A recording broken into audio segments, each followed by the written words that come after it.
sujud depan tahta. Seluruh hidupku bukan milikku, persembahkan pujian untuk menyenangkan Engkau. Ku mencari Engkau Tuhan, kerinduanku mengangkat Engkau tinggi di atas segalanya, untuk menyenangkan Engkau.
semuanya, salam damai sejahtera untuk kita sekalian. Pada kesempatan ini saya akan berbagi sharing tentang Allah yang adil dan Allah yang menghakimi.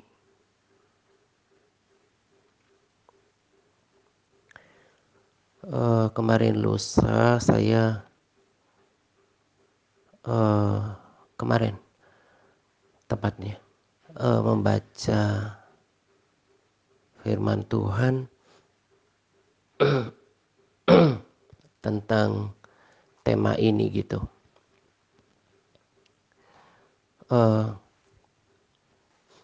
Saya akan bersaksi dulu tentang firman Tuhan ya, sebelum masuk pada pesan sharing gitu. Jadi ketika saya membaca firman Tuhan, saya mau terus saksikan bahwa firman Tuhan itu adalah Tuhan sendiri. Firman Tuhan itu berbeda dengan segala tulisan yang ada di muka bumi ini. Dia hidup, memiliki jiwa, sehingga ketika kita membacanya sungguh-sungguh, mau merenungkannya, menginginkannya, maka firman itu betul-betul akan mengajar kita. Kita akan merasa firman itu powerful. Dia memuaskan jiwa kita yang dahaga, yang lapar, haus akannya. Jadi firman Tuhan itu akan betul-betul mengajar, mendidik, menuntun, menasehati dengan lembut, mengingatkan, mengajar. Tadi saya katakan mengajar, memperbaiki kelakuan, menunjukkan jalan yang lurus, dan itu betul-betul kita merasakan kemurnian gitu. Nah, ini yang saya rindu dialami oleh setiap kita yang baca firman. Kalau sudah sampai pada tahap kenikmatan seperti ini, maka tak akan ada alasan untuk undur dari membaca firman Tuhan. Sebab ada kenikmatan di dalamnya, bukan malah kebosanan atau kejenuhan. Semakin nikmat, semakin terikat dengannya gitu. Karena memang firman itu kan Tuhan. Dan dia berkuasa, dia hidup. Dan bagi saya, ketika seseorang sungguh-sungguh memiliki gaya hidup seperti ini dengan firman Tuhan, setiap hari dia buka hatinya untuk firman itu, dia memiliki kerendahan hati untuk dinasihati, diajar, ditegur, maka dia akan terus berbeda, terus diubahkan, dan hidupnya akan berbeda. Nah, itulah kekristenan yang hidup, yang membawanya dari sehari ke lepas hari menjadi sama seperti Tuhan. Keinginannya pun akan sama seperti Tuhan. Pikirannya diubahkan, kelakuannya diubahkan, perkataannya juga akan perkataan yang seturut dengan firman Tuhan. Sekalipun tidak selalu mengutip ayat firman Tuhan, maka tidak selalu mengutip ayat firman Tuhan, tetapi apa yang diucapkannya itu sejalan dengan kebenaran sejati. Dan cara hidupnya akan berbeda dengan cara hidup orang dunia. Ini merupakan sukacita terbesar dalam, salah satu sukacita yang besar dalam hidupku, dan juga akan menjadi sukacita besar ketika saya melihat orang-orang yang saya layani sudah menjadi seperti itu. Sebab mayoritas orang Kristen tidak menikmati pembacaan firman Tuhan, bahkan uh, merasa sungkan berbicara tentang hal-hal rohani, berbicara tentang firman Tuhan. Padahal seharusnya nggak seperti itu. Seperti Musa ajarkan kepada bangsa Israel supaya mereka memperkatakan firman Tuhan itu kepada anak-anak mereka ketika mereka duduk dalam perjalanan, berbaring. Jadi maksudnya setiap waktu. Seperti Daud juga merenungkan firman Tuhan, menghauskannya, merindukannya, mencintainya. Harusnya kita sampai pada tahap itu, dan mestinya semua orang Kristen seperti itu. Nah, dari situlah saya kemudian disemangati, dimotivasi, diingatkan, dan itulah yang kemudian saya bagikan. Jadi dasar dari sebuah pengajaran kekristenan harus semua datang dari firman Tuhan. Kalaupun ada penglihatan, mimpi, nubuatan, itu harus menyusul kemudian, bukan itu yang menjadi dasar pengajaran gitu ya. Harus dari firman Tuhan dan semua diuji dengan firman Tuhan. Saya pribadi ingatkan diri saya bahwa jangan saya cuma jagonya bicara gitu ya. Makanya saya tetap membiarkan diri saya selain diajar firman Tuhan, tapi dikhotbahi juga oleh hamba-hamba Tuhan dari YouTube gitu. Saya mau juga memposisikan diri saya sebagai orang yang perlu diajar, dikhotbahi gitu. Supaya saya tidak merasa paling benar, tapi saya juga membuka diri untuk dinasihati. Saya nggak mau nanti ketika sudah melakukan pelayanan, tapi diri saya sendiri nggak benar gitu. Nah, jadi kemarin saya dengarkan hamba Tuhan yang ada dua pesan ya, yang juga uh, uh, saya teruskan kepada kita gitu ya, tentang Tuhan yang bukan, tentang kecenderungan orang Kristen yang tidak lagi mau dinasihati dengan kebenaran firman Tuhan. Ada orang-orang Kristen yang, dan memang itu firman Tuhan itu kan harus digenapi. Ada orang lebih suka dongeng. Dongeng itu kan sesuatu yang membuat kita bisa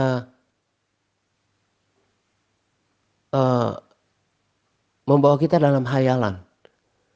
Ya kan, kecenderungan pesan dongeng itu kan mengenakan telinga, membuat kita berfantasi atau berimajinasi, tapi nggak ada dasar firmannya gitu. Cuman seperti memuaskan keinginan hayalan kita gitu. Tapi kalau udah merenungkan firman Tuhan yang jelas-jelas bisa dibaca, dibuktikan oleh semua orang, semua mata, semua bangsa-bangsa, itu kurang begitu disukai. Tapi kalau yang seperti dongeng, itu dia lebih suka. Dan itu salah satu ciri manusia di akhir zaman. Baca firman Tuhan. Nanti saya bagikan juga dengan di rekomendasi video gitu ya. Nah, jadi kita bisa menilai diri kita ini masih lebih suka firman Tuhan atau udah cenderung hati kita mendengarkan cerita dongeng di luar sana yang nggak ada dalam firman Tuhan. Nah, jadi saya tetap punya pengharapan bahwa melalui sikap saya yang terus mau belajar bersabar, ada orang-orang yang terus dibenarkan, diluruskan pemikirannya. Tapi ada juga loh orang-orang yang kemudian udah dikasih tahu misalnya firman Tuhan, firman Tuhan, firman Tuhan dasarnya gitu, tapi tetap mengeraskan hati, akhirnya pikirannya itu bisa disesatkan. Saya pernah kasih ilustrasikan, mohon maaf bukan berarti sedang me, me, apa ya, memperalat orang-orang yang sakit jiwa, tapi maksudnya ketika seseorang udah sakit jiwa atau secara fisik deh kesasar gitu ya, benar-benar dia nggak uh, ilmu pemetaan, uh, ya kayak ilmu pemetaannya itu rendah gitu, dia kesasar, dia betul-betul nggak bisa kembali gitu. Orang yang lupa ingatan lah katakan gitu, dia nggak bisa kembali, benar-benar terus dalam kesesatan. Orang yang udah diingatkan berkali-kali terus mengeraskan hatinya, pikirannya itu bisa benar-benar sesat dan nggak bisa dikembalikan. Terus diajak menuju kepada kesesatan. Jadi saya mau terus katakan kepada kita bahwa kita harus hidup dalam firman Tuhan. Firman Tuhan yang harus menjadi dasar utama, bukan dongeng yang kelihatannya mengenakan telinga, membuat imajinasi kita macam-macam gitu ya. Nggak boleh, itu boleh didengarkan sebanyak positif, tapi harus dipersesuaikan dengan firman Tuhan gitu ya. Jadi nikmatilah firman Tuhan, biarkan firman Tuhan menuntun kepada kebenaran, seperti 2 Timotius 3 ayat 16 berkata, dia akan menuntun kita kepada kebenaran. Nggak ada hal yang lain yang menuntun kita kepada kebenaran kecuali firman Tuhan gitu ya. Nah, jadi seperti yang saya katakan tadi, firman Tuhan selain mengajar, menegur, dan juga mengingatkan kita. Saya membaca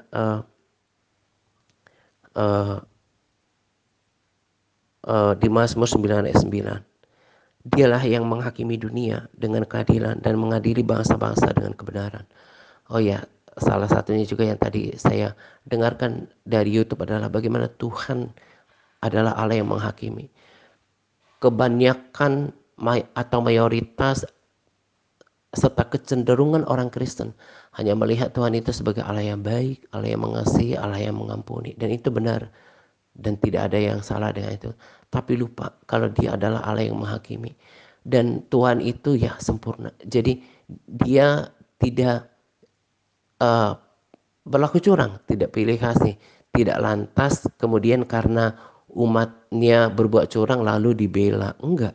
Bahkan ketika seseorang pun sudah melayani hidupnya enggak benar, Tuhan tetap uh, adili dengan kebenaran. Bahkan firman Tuhan berkata bahwa penghakiman itu justru dimulai dari rumah Allah. Itu berarti dari umat Allah. Jadi kita nggak boleh bermegah karena kita orang Kristen, percaya Yesus, tapi hidup kita nggak benar. Atau udah tahu kebenaran, tapi kita nggak mempraktekannya. Jangan berpikir Tuhan akan berpihak kepada kita. Tuhan yang berpihak kepada sikap hidup kita yang benar. Hanya itu yang menyelamatkan kita. Dialah yang akan menghakimi dunia dengan keadilan dan mengadili bangsa-bangsa dengan kebenaran. Sebab Tuhan adalah adil dan ia mengasihi keadilan. Orang yang tulus akan memandang wajahnya. Sebab ia akan membalas penumpah darah. Ingat kepada orang yang tertindas, teriakan mereka tidak dilupakannya.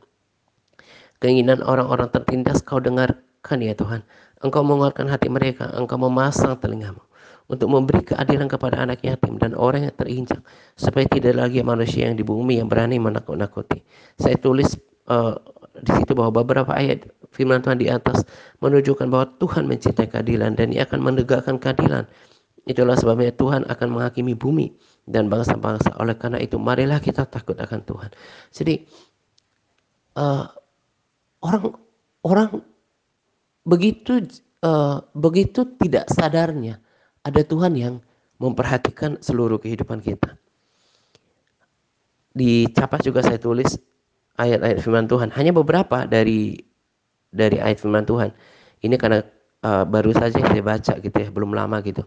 Mazmur 11 ayat 4. Tuhan ada di dalam baitnya yang kudus. Tuhan tahtanya di surga, matanya mengamat-amati, sorot matanya menguji anak-anak manusia. Karena matanya mengawasi jalan manusia dan ia melihat segala langkahnya. Ini kan hanya beberapa ya dari beberapa ayat yang kita sudah tahu, bahkan sudah dalam modul. Bagaimana Tuhan memperhatikan seluruh kehidupan kita. Tapi kecenderungan orang abai dengan ini. Sebelum saya membuat rekaman ini, saya menyaksikan di sosial media gitu ya, tentang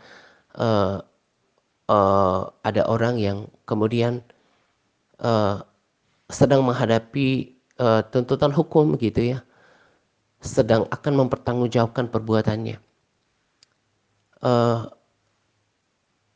Tidak sedikit kita lihat, baik belakangan ini ataupun di waktu-waktu yang lalu gitu, ada orang tadinya begitu secara dunia gitu ya, dia memiliki posisi, dia memiliki kedudukan yang terhormat, tapi kemudian uh, uh, dia ada ayatnya, nanti saya akan taruh di capas ya, dikatakan bagaimana Tuhan akan menampar orang-orang yang jahat kelakuannya ini di depan mata umum.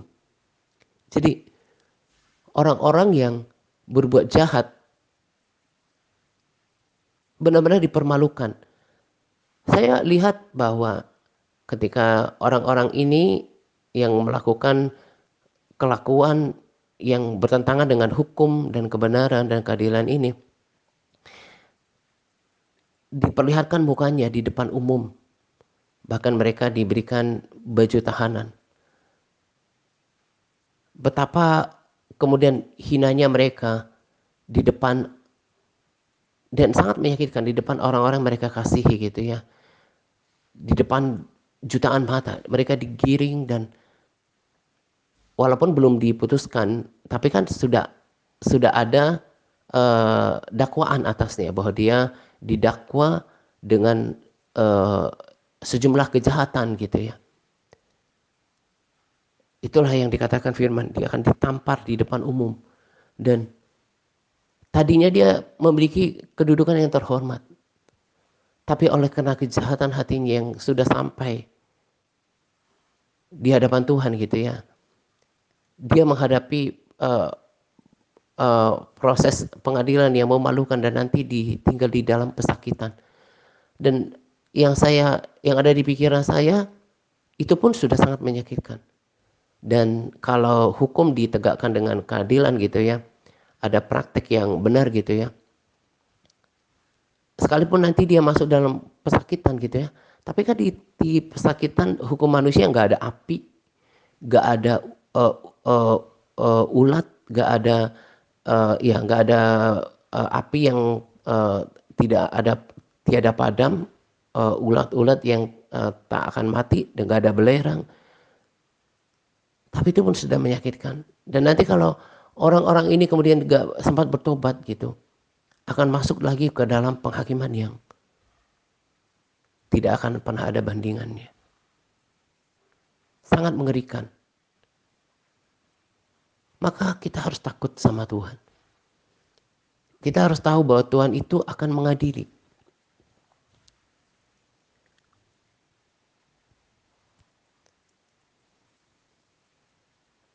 Di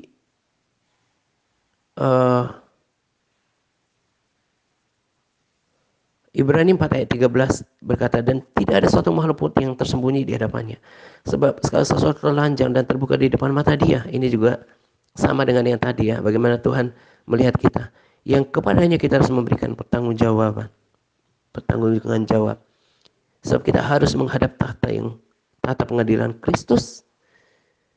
Supaya setiap orang memperoleh apa yang patut diterimanya sesuai dengan yang dilakukannya dalam hidupnya ini, baik ataupun jahat. Setiap kata sia-sia yang diucapkan orang harus bertanggungjawabkannya pada hari penghakiman.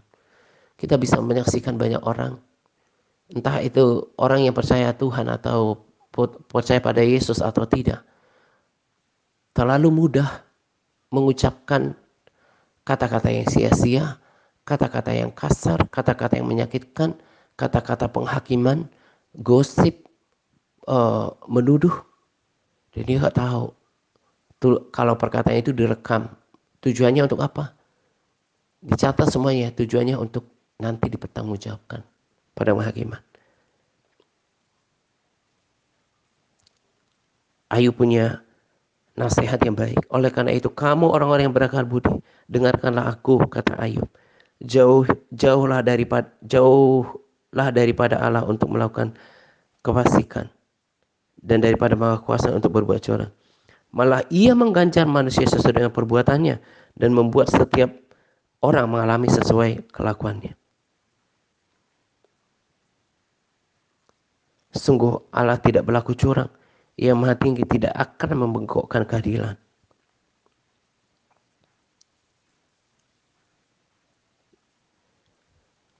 Firman Tuhan ini sungguh menasihati saya gitu ya. Saya mau berjalan dalam jalan-jalannya Tuhan. Harus ada kesadaran bahwa kalau saya seperti itu ya. Kalau saya sedang menyimpan sesuatu di dalam hati atau muncul dalam hati, timbul dalam pikiran, sedang berbuat apa, saya selalu terkoneksi dengan Tuhan. Saya sadar ada mata Tuhan. Ia akan melihatnya. Sehingga dan saya selalu berdoa, Tuhan berikan aku hati yang takut akan Tuhan. Takut akan Tuhan, takut yang kudus membuat kita menjauhi kejahatan. Tidak membiarkan hati pikiran kita berjalan dalam kecurangan, dalam ketidakbenaran, dalam kefasikan, dalam kejahatan. Gak ada orang pun yang menyaksikan. Kita tetap memiliki integritas hati untuk tetap hidup benar. Bahkan berkenan setiap hari di hadapan Tuhan. Lagi-lagi saya katakan terlalu banyak orang tidak sadar. Ada mata Tuhan yang mengamati, termasuk di dalamnya. Tidak sadar, tidak mengerti, tidak paham bahwa nanti semua harus membutuhkan pertanggungjawaban. Betapa indahnya andai kata setiap orang sadar akan ini. Sehingga setiap orang akan menjauhi kejahatan, kecurangan.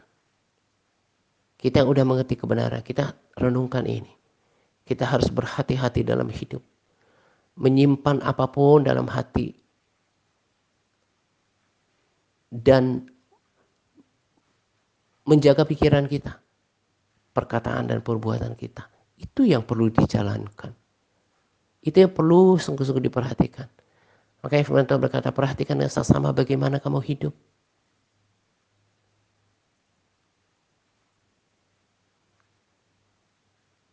Sangat menegur, mengajar, mengingatkan saya. Ini bukan cuma tema sharing untuk dibagikan supaya ada sharing, enggak. Tapi ini biarlah ini menjadi peringatan buat kita yang masih mau diperingatkan. Supaya kelak entah kapan Tuhan panggil kita. Kita tidak terjerat. Dan kita harus siap sedia memberikan pertanggungjawaban hidup. Nah, kiranya apa yang saya sampaikan dari Rema ini menjadi peringatan buat kita. Itu yang tujuan saya tuntun orang. Supaya hidup dalam kebenaran. Takut akan Tuhan. Taat kepada kebenaran firman Tuhan. Menjadi pelaku firman Tuhan. Kalau udah seperti ini praktek hidup orang. Berkenan di hadapan Tuhan.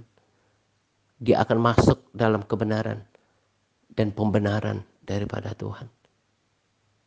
Renungkan ini. Biarkan, dan juga saya ulangi lagi.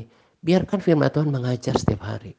Mendidik, menegur, menasihati, simpan di dalam batin. Saya sangat menikmati firman Tuhan setiap pagi. Kalau saya enggak puasa total sambil minum kopi pahit, saya punya tempat favorit untuk terus membaca firman Tuhan. Akan berbeda orang yang hidup yang sudah diubahkan firman Tuhan sama yang enggak. Dan Tuhan berkenan dengan orang-orang yang takut akan Tuhan. Ini saja yang saya mau bagikan pada kesempatan ini. Kira menjadi peringatan buat kita, mengubahkan kita, membuat kita berbeda. Dari cara hidup kita yang lama, dan dari cara hidup dunia. Gitu ya. Selamat menjelang 2 pagi untuk kita sekalian. Semangat berpuasa kepada all MTRC yang terus bersemangat dan berpuasa. Semangat par. Tuhan Yesus memberkati kita senantiasa. Amin. Pada wajah-Mu